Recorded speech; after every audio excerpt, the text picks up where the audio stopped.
Model that we can perhaps take in other spheres as well as continue in the work that you are doing. Really a model that perhaps helps to support the families. So maybe thinking a little bit more about the Perinatal Quality Network and those collaboratives. First, I'd like to ask our speakers if there are thoughts about taking what's been done a bit in a vacuum and really taking those promising practices, strategies to scale, and also thinking about some of the structural factors that we might need to modify or change or influence. We did hear about some of those from our first session in terms of family support, in terms of economic policies in the country, but just thinking more maybe in our public health context. So I'll start there. Either one. So I completely agree that this has to take place in a much broader context, and healthcare is part of it, but it's a relatively small part of it, and healthcare often is in the situation of rescue, which is important. But so the collaborative we're developing has a clinical and public health practice group. It has a research and science group to bring more information to the table, also translate it and do community-based research. We have the health equity group with the specialists there. The fourth group is the policy and communications, and that is engaging policies. We're looking at there largely outside of healthcare policies, although they do need to be included. And the fifth one was resources, which I didn't talk about, but that's not only resources for CDC, for HRSA, for the Title X. It's also what are we paying for, and are we paying for what we should be doing? In many cases, no. Very few states pay for group prenatal care. It's been shown to in some studies, lower black infant mortality, preterm birth rates by up to 40% or more. But very few states pay for it. Are we paying for things we shouldn't be paying for? Absolutely. Like early elective delivery still in many places. The other component to that is workforce, for example. We need more promotorists. We need more home visiting, things like that. That again, so it has to be broad-based, including all those areas. We can't solve this from within medicine or healthcare alone. So our strategy is a much broader one. Okay. Sorry. There are several examples of how this work can be expanded outside of the hospital setting. As I said, this work is relatively young, and within the short period that we've worked with state collaboratives over this past 6 years, it's grown, it's exponentially. Started with about 6 to 10 states when we began that were actually doing this type of work, now to almost every state in the country that are actively engaging in the partnerships and the collaboration in the state with care providers and other stakeholders. So I didn't get a chance to mention all of those stakeholders, but they don't just include those within the clinical realm. They include insurers. They include community-based organizations. One of the examples that I gave with the Ohio Progesterone Project, one of the reasons why that project was so successful is because they had a key partner with the state Medicaid office, and a lot of the barriers that they had to overcome for women to get this medication was the whole insurance barrier of actually getting women to actually be able to afford it and actually getting it in their hands, and being able to use Medicaid as a key partner to get rid of that barrier. As this work moves forward, we started out with low-hanging fruit of like reducing early elective delivery and some of the other projects within the hospital setting. But these collaborators are now developing these unconventional partnerships and moving outside of the hospital setting. Some examples include the work with progesterone, because that work begins before the woman reaches the hospital. It begins with her last pregnancy and knowing that she's at risk for the subsequent pregnancy. It also involves coordinating her care prenatally before she reaches the hospital. Another example is some of the work being done surrounding safe sleep initiatives and making sure that families truly understand what type of practices put their babies at risk, working with organizations outside of the hospital to make sure that what they learned when the baby was in the hospital translate to what's actually put into practice once they reach home. So there's lots of potential that I see with using this quality improvement model. And as I said before, it's the partnerships and the collaboration, breaking down those silos and those barriers with with physicians working with public health. You would think that we would work together more often, but it's not a natural collaboration as it should be. And those collaborations between public health and getting the data to show the changes that are being implemented and be able to show docs, you think you provide great care, but here's the data, and these are the outcomes. And docs are type A type people. They see that they got a bad grade and they want to improve. So there's lots of opportunity to use this model moving forward. Well, great. I'm told we have 3 minutes. Oh. So the last question, I'm going to move you a little bit even further along in terms of thinking about how do we make this, how do we integrate this into practice so we don't need to necessarily always have to have a special program or not that federal support shouldn't be there, insurers shouldn't be there, but how do we make this as something that's integrated? I think one of the problems we have is we look for what's the one thing to do, and there is no one thing to do. The CDC supported ASTO in doing the postpartum LARC collaborative, and what that did is it took a look at the entire supply chain. What is every step that has to happen for a woman to receive a postpartum LARC? That includes, how does the pharmacy order it? How does the doctor or nurse on the floor get it from the pharmacy? Is it ready on the floor so it can be used when it is needed, because you want to put these things in within 10, 15 minutes? And then how do you bill for it? So on and on and on. The Medicaid policy, does Medicaid cover it? Does Medicaid cover a reinsertion, because there's an expulsion rate that's slightly higher postpartum period? So we had pharmacists, Medicaid directors, we had hospital operations people.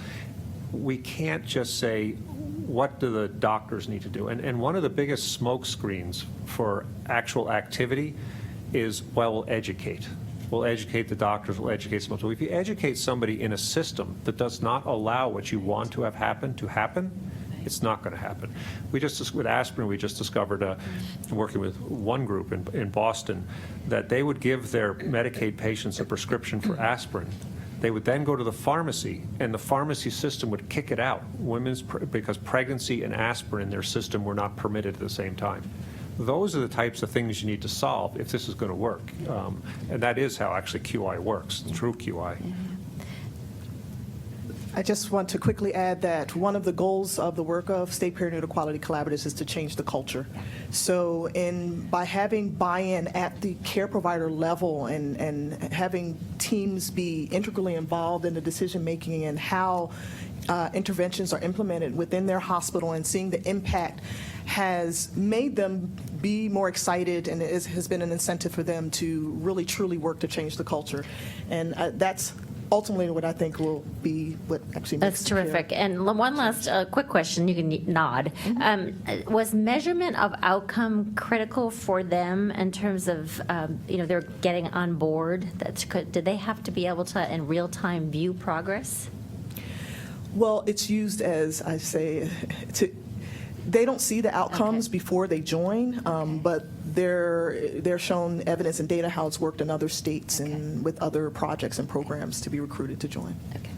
We found that rapid cycle development, rapid cycle evaluation, it was small tests of change, and then you can measure on a very small scale, and then expand it, measure again, expand it, measure again. Because if people try to do everything all at once, it's going to fail. So that rapid cycle change is really critical. Yeah, thank you. Well, thank you. Let's give a round of applause.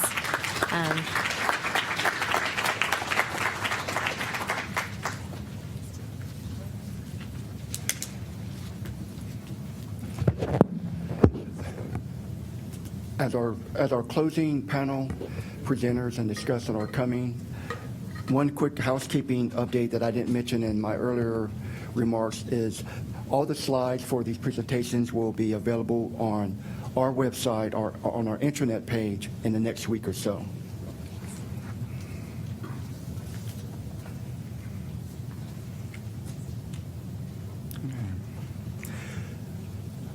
Our final panel for today's forum is state and national efforts to promote healthy child development. Our first speaker is Sincere Cobb Souza. Ms. Souza is the current director of the Division of Program Operations for the Office of Minority Health at the United States Department of Health and Human Services. She received the Assistant Secretary's Superior Service Award for her outstanding leadership in the development of programmatic initiatives that target hard-to-reach, high-risk, and disenfranchised racial and ethnic populations in order to improve their health outcomes. During her 35-year public health career, Ms. Cobb Souza has held a number of progressively responsible public health positions at the local and state levels in Chicago, Illinois, Ohio, and Wisconsin, as well as here at the CDC. Ms. Cobb Souza served as the Deputy Director for the Office of Minority Health and Health Disparities here at CDC from 2002 to 2007, where during this time she led the coordination of the initiative to eliminate racial and ethnic health disparities for CDC and assisted in developing and implementing CDC and HHS policies and programs related to racial and ethnic health. Ms. Cobb Souza received her bachelor's degree in health education and master's program in health administration from George Williams College in Illinois. And I would be remiss if I didn't say that I don't think I would be standing here today if it wasn't for Ms. Cobb Souza. Don't know if that's a good thing or a bad thing. But first time I came to CDC, I came to work for her, and she was my first supervisor here at the agency. So we've come full circle. Our second panel presenter is Mrs. Kimberly Stringer Ross. Ms. Ross is currently serving as the Early Brain Development and Language Acquisition Program Manager at the Georgia Department of Public Health, where she provides leadership in the management and coordination of a statewide multi-agency, multi-dimensional initiative that brings together governmental, academic, and business communities to address language nutrition and development health in at-risk Georgia children. Prior to this role, Mrs. Ross served as Deputy Director of Government Relations and as a Health Communications Specialist for the Georgia Department of Public Health. She holds a bachelor's degree in Public Relations from UGA's Grady College of Journalism and Mass Communication. Mrs. Stringer received her Master's of Arts in Communications and Graduate Certificate in Public Health from Georgia State University. Before becoming to the Department of Public Health, Ms. Ross spent 4 years with a private sector research firm constructing and evaluating public health and public policy programs. And our discussant for this panel is Matthew Penn. Matthew is the current director of CDC's Office for State, Tribal, Local, and Territorial Support's Public Health Law Program. In his role as this director, he leads a team of legal analysts responsible for the agency's efforts in legal, epidemiology, and workforce development to support the understanding and use of law as a public health tool at the state, tribal, local, and territorial levels. Mr. Penn and colleagues have been shaping new directions for the public health law community with research and publications, including Better Health Faster, the 5 essential public health law services, polysurveillance, a vital public health practice comes of age, and a transdisciplinary approach to public health law, the emerging practice of legal epidemiology. Prior to entering federal service, Mr. Penn was a staff attorney serving South Carolina's Department of Health and Environmental Control as advising and litigation attorney with extensive experience in the areas of emergency preparedness, disease control, and environmental health. Please join me in welcoming Ms. Cobb Souza.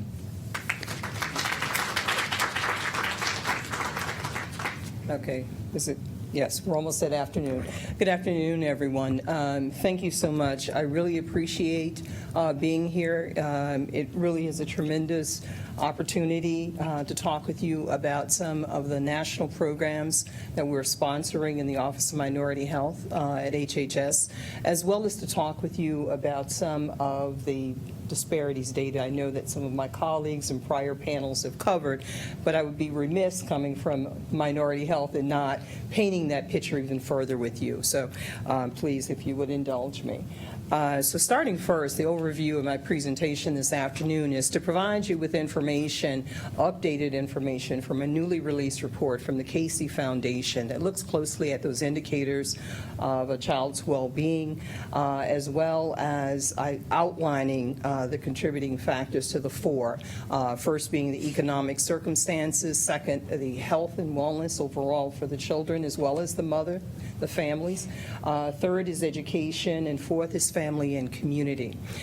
Some of the state and national programs that I'll just touch on this afternoon, because I know that I'm close to standing between you and lunch, and I wouldn't want that to happen. Starting first with Success by Six, which is a program that is implemented in the state of Alabama. Baltimore, as locals now, I'm a native almost of Maryland, been there 10 years, but Baltimore Health Babies, Baltimore City. Youth.gov, which is an interagency working group that's supported by HHS, as well as Home Visiting Evidence of Effectiveness and the State Partnership Initiative grant program that the Office of Minority Health manages. So here, as you can see with this chart, we know that there are 73 million children in the U.S. We know that it's approximately 23% overall of the population, and close to half of those children actually represent racial and ethnic minority populations.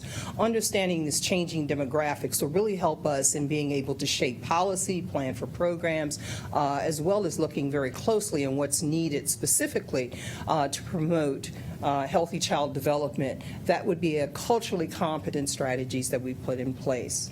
Now, according to the Casey Foundation, they're looking at these indicators. There are four set here of these domains, starting first with the economic circumstances, second, health and health conditions of not only the child, and as the presenters or the panelists earlier today have noted, we're not looking only at the child, but we're looking at the family, we're looking at the parents, and most closely looking at the mothers.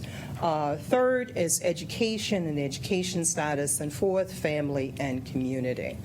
Now, what we know in terms of economic circumstances, we know that children who live in households where there is one parent at minimum who is employed, gainfully employed as we would say, full-time, 12 months out of the year, fare better in many different variables, and I'm going to share that with you in just a minute. So here, if you take a look at this graph, and I'm going to quickly go through those. I had to come in with some data. I know this is CDC. This is where I started, so you can't show up without having the charts here. So we look here in the circles. You'll notice that for African American, for American Indian, and Hispanic children, we know that when we compare their levels of children that are living in poverty, as well as children who have parents that lack secure employment, that there's huge disparities across those groups, as well as children that are living in households in which we know that there's a higher housing cost. And so when there is a higher housing cost for these states, we know that there are, one, very difficult decisions that must be made by the caregivers, by the parents in terms of supporting their families. And then the fourth area here is we're looking at the percentage of teens that are not in school and are not working. Now, this next chart here, and excuse me for not having the print a little larger, but I was trying to ensure that we got all 50 states represented here. But what you'll see is that the states that rank in the top 1 through 13 is that we're looking at states in the Northeast. However, when we consider the states that are in the lower 50 that are ranked there, we're seeing Florida, California, Arkansas, New Mexico, Louisiana, and Mississippi. What I can share with you is that in terms of Louisiana, when we look at the percentage of the children that are living in households where parents are either not gainfully employed full-time for a period of 12 months out of the year, that children to parents are living in Louisiana and also Mississippi and West Virginia seem to have the highest rates. With Mississippi and West Virginia, the rates are about 37%. Also here, when comparing the number of youth that were disconnected from both work and school in 2015, what we know with the latest data is that there's approximately 1.2 million teens between the ages of 16 and 19 that were either not enrolled in school nor employed.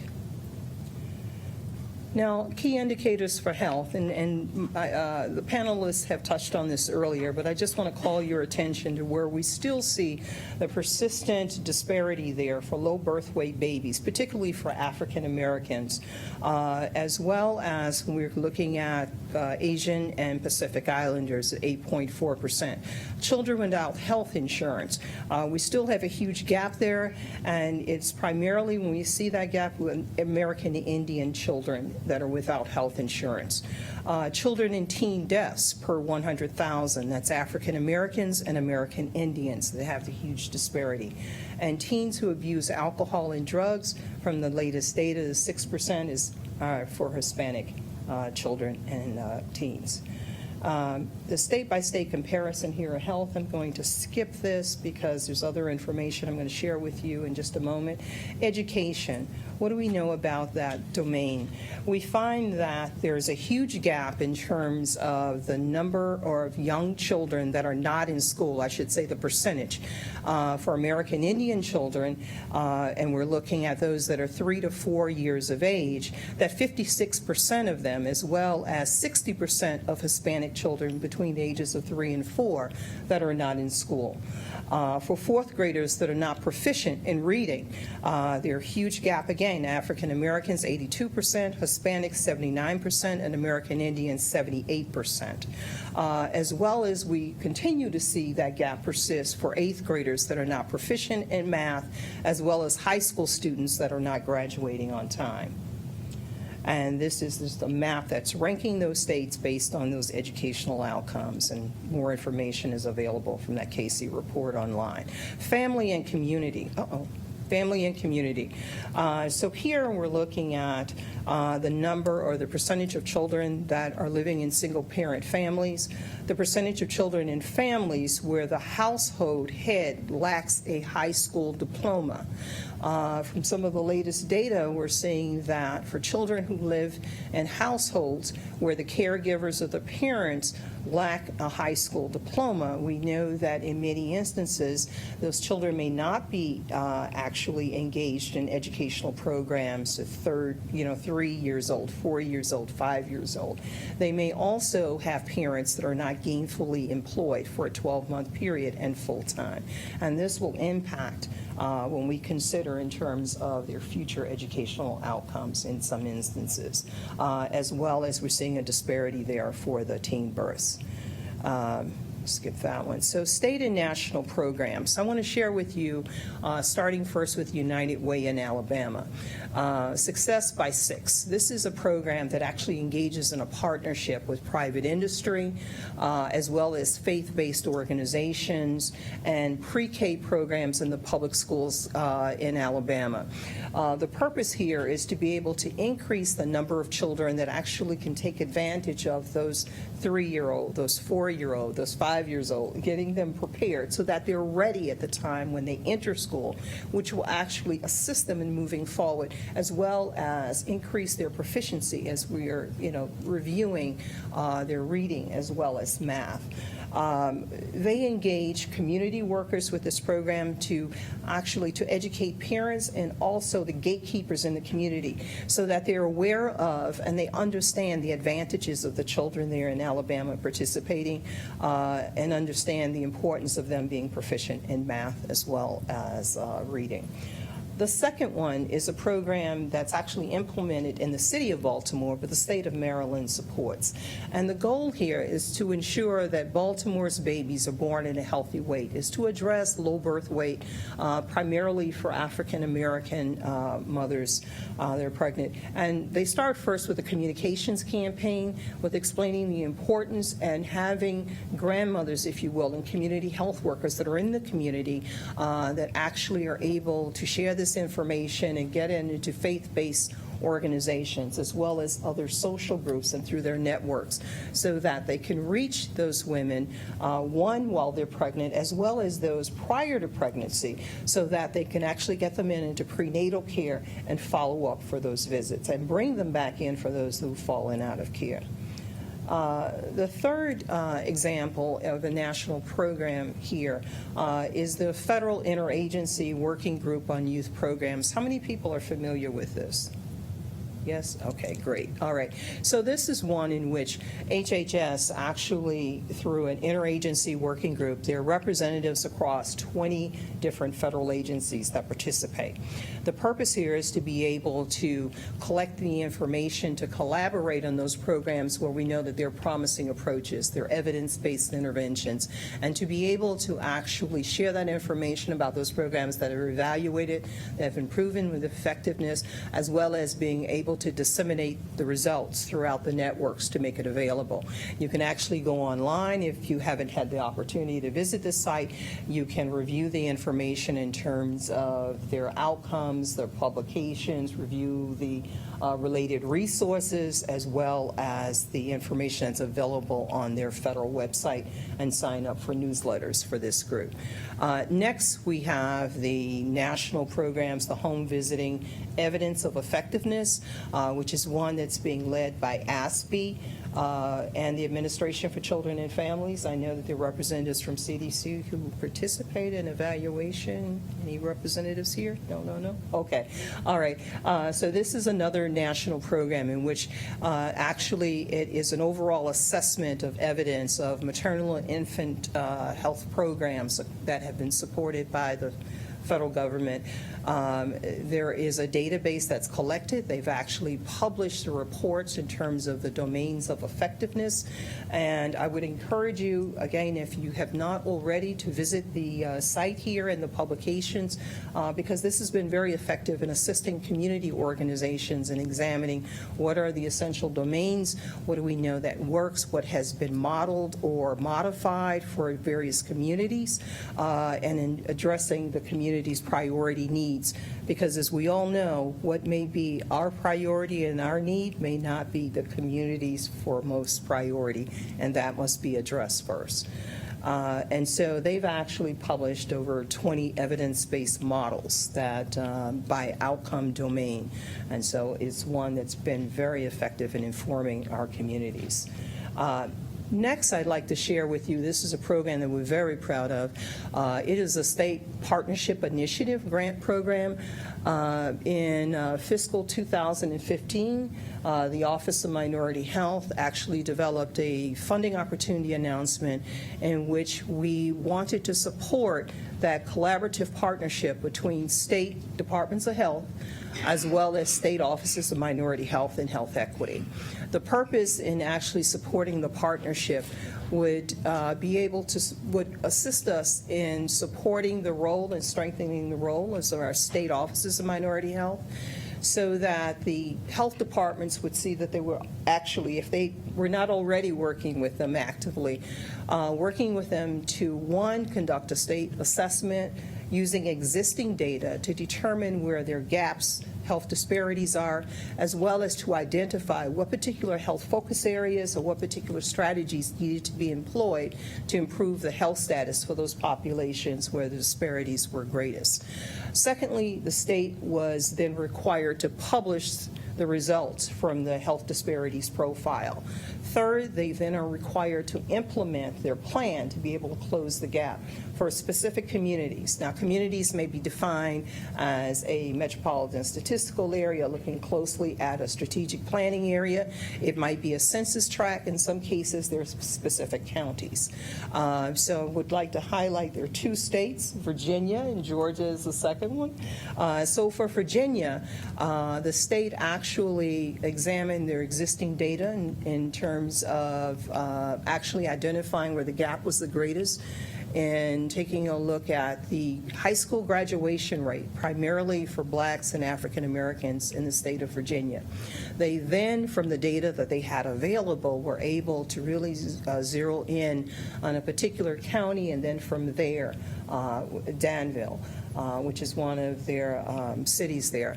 And so they have a partnership where they're working with the public schools to, one, be able to strengthen the curriculum to meet the needs of the kids that are there in Danville. Secondly, in working with the community including the parents. Someone earlier today talked about if we're looking for parents, they're right there in the waiting room.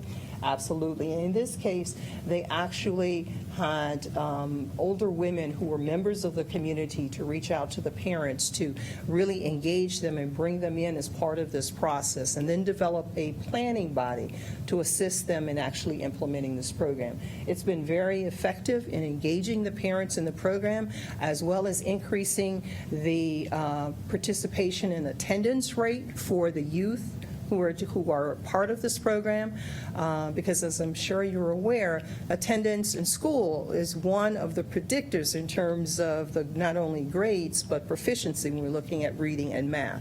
So Virginia is moving in the right direction. We're expecting to get some of their preliminary data the first quarter of 2018, and for all of these projects, they're expected to publish. So we will have the preliminary. Oh, I got 5 minutes. Okay, we're expected to have earlier publications by the end of the first quarter of 2018 from their data.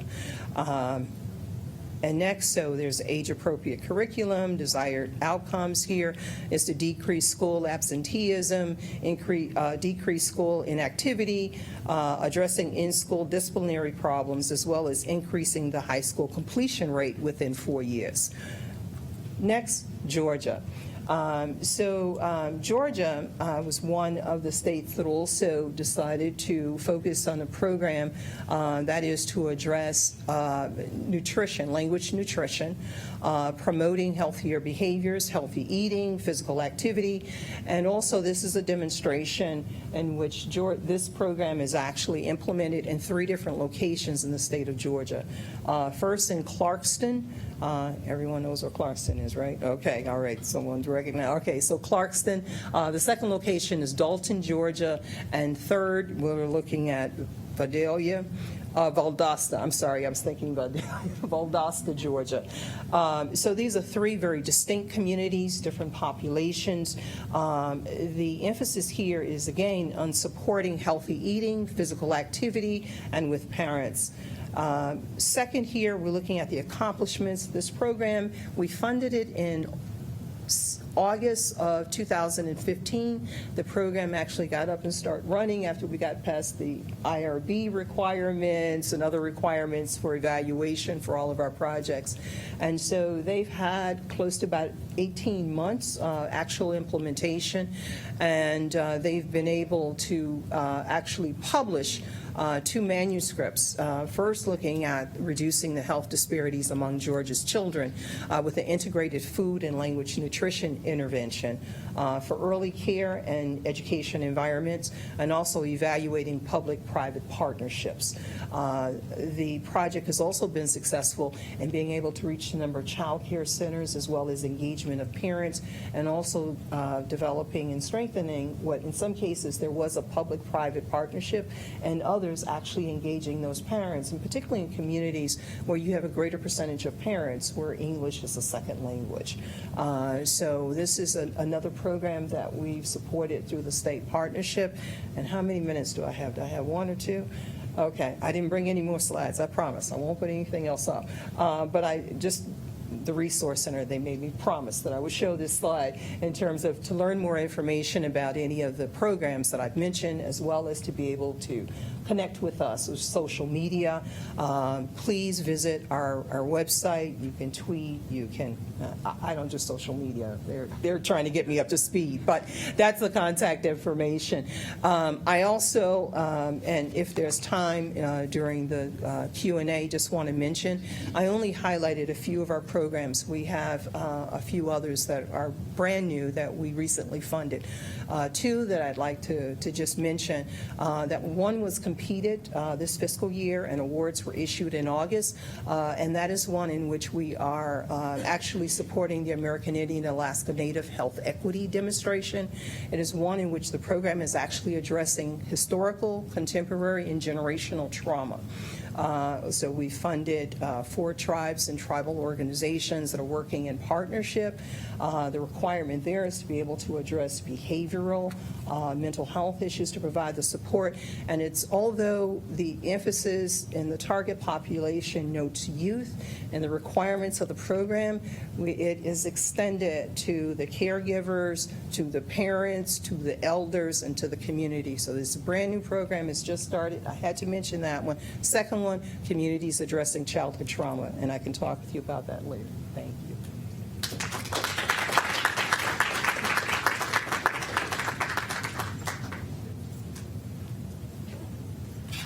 Good afternoon.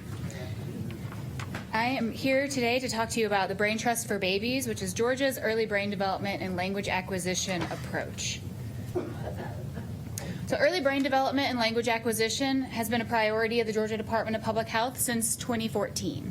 It's in support of Governor Deal's education goal to increase the number of children who are reading on level at the end of 3rd grade by the completion of 3rd grade. Currently, only two-thirds of Georgia's children are not reading on level by the end of 3rd grade. And that's actually 23% if you're looking at children who live in poverty. So the inverse of that is that 77% of children living in poverty are not reading proficiently at the end of 3rd grade. And there's been a few presenters today who have dropped this 3rd grade reading marker, and we kind of move on. But why 3rd grade reading? Do we know why 3rd grade reading? What happens in 3rd grade? There's a switch in 3rd grade from when a child stops learning to read, where they then start reading to learn. So a child takes a science textbook home at night and has to read the chapter on science and then come back the next day, and the lesson is about whatever they read that night. If that child is not reading on level with their peers, they're just going to fall further and further behind. So if we're looking at the number of children living in poverty who are not reading proficiently at the end of 3rd grade, we're starting to look at that gap grow as they start reading to learn. You may also be asking, why am I holding you back from lunch to talk about something that's clearly a literacy issue? It's because health and education are intimately intertwined. There's a strong link between health and education, where more education is strongly linked to longer and healthier lives.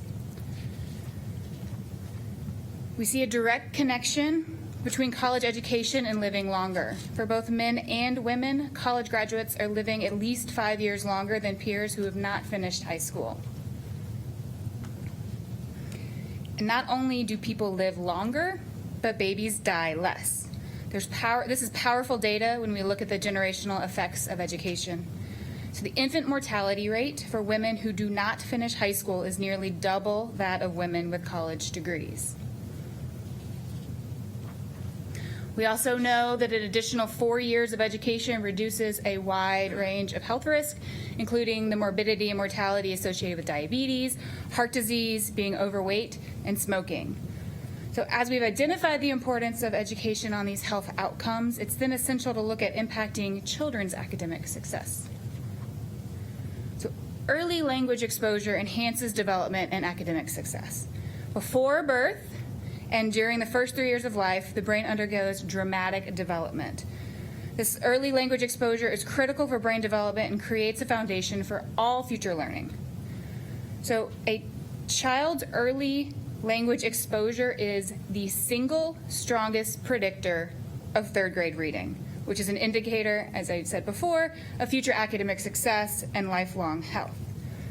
So since we know that access to language enhances this development and academic success, how do we ensure that all babies have access to language?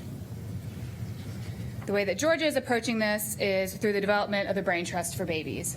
So the Brain Trust for Babies was first convened in 2015 by then DPH Commissioner Dr. Brenda Fitzgerald. You may all be familiar with her. She is now your director. It is a multidisciplinary, statewide collaborative with the goal to redefine infant-toddler wellness to include language acquisition and social-emotional health, in addition to physical well-being, so that by 2020, all children in Georgia are entering school thriving and ready to learn.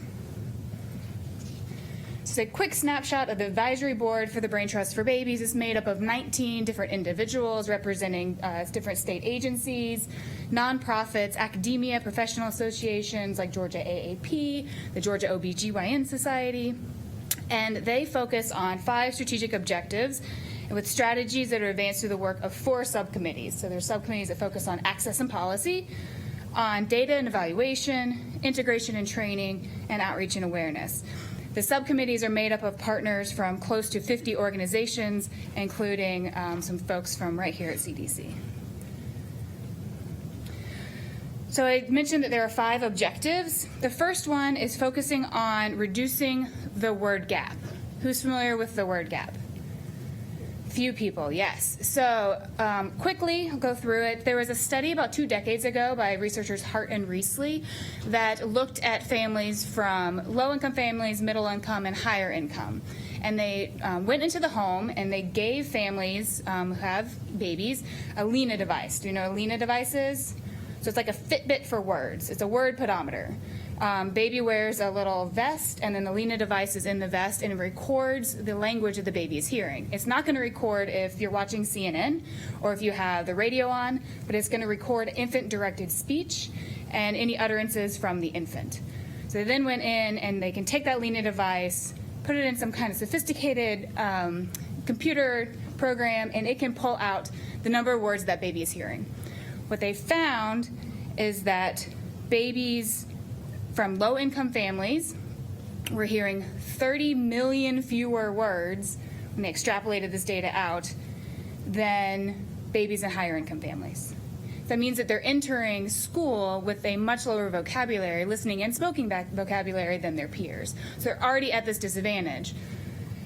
So what we've done with the Brain Trust for Babies is realize we need professionals who are already working with these families to know about the word gap and know that the biggest way to close that word gap is to talk with families about talking with their babies. That's as simple as talking with their babies to start closing that word gap.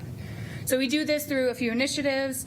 Sponsor A mentioned one, Eat, Move, Talk that we have. We also have a program called Talk With Me Baby that trains professionals who are in our WIC clinics, early education or early care and learning centers, nurses, pediatricians, obstetricians, everyone who's already working with these families. And we also support Reach Out and Read, which is in pediatricians' offices. It's giving books to families, but also connecting it to developmental milestones that child should be reaching. So we know that language exposure is important, but we also know that just telling everyone to talk with their baby and hearing it from all kinds of different workforces is not going to be what helps every child, because certain children are going to have barriers that keep them from accessing language. So much of the work that the Brain Trust focuses on is on removing those barriers so that those children can then access language. So the second objective focuses on children who are deaf and hard of hearing, and it is to ensure that all children are on a path to 3rd grade reading by making sure these babies are screened for hearing loss by 1 month, diagnosed by 3 months, and in intervention by 6 months. So this is our EDDI program, our Early Hearing Detection and Intervention program. These 1 through 6 numbers, research demonstrates that if a child who is diagnosed with deaf or hard of hearing reaches these milestones, they're more likely to stay on track with their peers, with their hearing peers, to be able to read on level by the end of 3rd grade. So in Georgia, we're doing pretty well around our early hearing detection intervention markers. We have 99% of babies leaving hospitals having been screened for hearing loss, which is awesome. It's also because it's legally mandated that they have to be screened. So it's a really great way to get things done is to mandate them. We have 75% of all babies who are diagnosed with hearing loss are diagnosed by 3 months. So doing pretty well there. And then 62% of all babies who are diagnosed with hearing loss and then enrolled in intervention are enrolled by 6 months. So we have some work to do there. A few things that we are doing around both diagnosis and enrollment is we have teleaudiology in some of our rural areas. We've just started that down in Waycross, Georgia. In areas where there are not providers who can conduct a diagnostic screen on an infant, we can do that through teleaudiology now.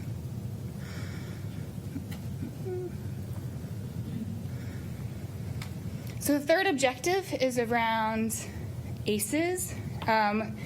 It is to achieve breakthrough outcomes for all children by building self-regulation skills, executive function, and social emotional health of children and the adults who care for them. So again, touching on that two-generation approach. We can focus on these children as much as we want, but if the parents have trauma in their life, if mom has maternal depression, we know that that's going to be a barrier to that child accessing language. One way that we're addressing some of these adverse childhood experiences is through our home visitation program. So certified home visitors go into homes and provide curriculum to address and help minimize adverse childhood experiences with at-risk families. So it's a voluntary home visiting program that can help families by strengthening maternal parenting practices, the quality of the child's home environment, and children's development in a family-friendly manner. In 2016, in 15 of our counties, we saw 1,636 families. And you'll see that 84 of these families, 84% were screened for depression. 99.4% of children had no verified reports of maltreatment. 93% were screened for intimate partner violence. And 94% of home visits include brain-building activities.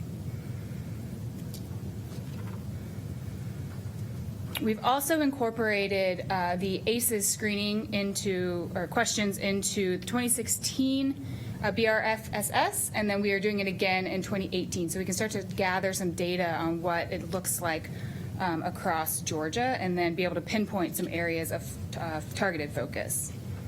The fourth objective is to ensure that all children in Georgia are screened for autism and communication delays by 18 to 24 months and connected to appropriate intervention at the time of identification. So we've done a lot of work with partners at the Marcus Autism Center and the Emory Autism Center around this work, around training providers both in the screening and building capacity for treatment and intervention. This summer, Georgia Medicaid added a modifier to the screening codes so that a provider could bill at visits for both a developmental screen and an autism screen. But previously there was one code and we couldn't sort out if it was a developmental screen that was conducted or if it was an autism screen that was conducted, or if both were conducted, one was conducted. We did not know. So now that there's a modifier, providers can be reimbursed for conducting both screens. So we hope that encourages providers to do both screens, but we can also start getting those data to see how many screens are being done. But we know that we can screen all we want, but if we don't have capacity to do anything with children who are identified at risk, then we're still failing. So a big part of the work we're doing is identifying ways to increase capacity and increase the number of providers that we have, especially in our rural counties. And the fifth objective is ensuring that all children 0 to 3 who are identified with medical developmental concerns are connected to appropriate resources as early as possible. So you'll see here that Georgia has been above the national average for a while in percent of children ages 10 through 71 months receiving a developmental screen using a parent-completed screening tool like the ASQ. But you'll see that that's still around 40%. So while that's above the national average, we want to be doing better. One thing we're doing in Georgia is implementing the Help Me Grow model, which we hope to use to increase referrals and close that feedback loop between providers and where the referral is going, and to the early interventionists. So our first program, CMS, and Project Launch are all areas where we're working to increase screening and connection to intervention. Project Launch is in Muskogee County, and they're able to pilot innovative avenues of screening. They're doing screenings in pre-K programs. They're distributing the ASQ questionnaire in those early care and learning environments, and then they're also giving them out in registration packets for school. So we're looking to see if these kind of innovative different areas, different arenas of screening are going to make an impact on number of children being screened and connected to services. And then Paul touched on this earlier about the importance of making sure that babies are born full term and at 40 weeks, because gestational age matters.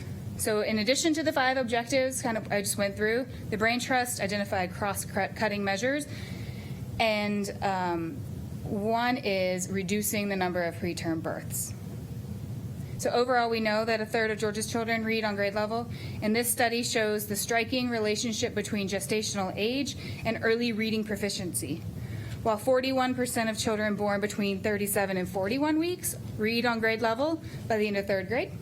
Only 24% of children born under the age of 28 weeks read on grade level. We also saw some of these data earlier at the national level, but Georgia's echoing it. There is an increase in preterm births, which is not the direction we want to see that going. But we have strategies in place to decrease preterm births. So we offer family planning because optimal interagency pregnancy interval reduce preterm births. We support the regional perinatal centers and the important work that they do. And we have programs like Baby Love and Centering Pregnancy, that group model of prenatal care that we support in some of our districts. So all of these strategies support better health outcomes, which lead to moms having healthier babies. So I hope this gives you a snapshot of how Georgia is working to ensure every child reaches their potential and read on level by the end of 3rd grade. In conjunction with our partners, we're training workforces in the importance of language nutrition. We're increasing identification of children who are hard of hearing, and we're helping promote developmental and autism-specific screenings and helping fight the consequences of adverse childhood experiences.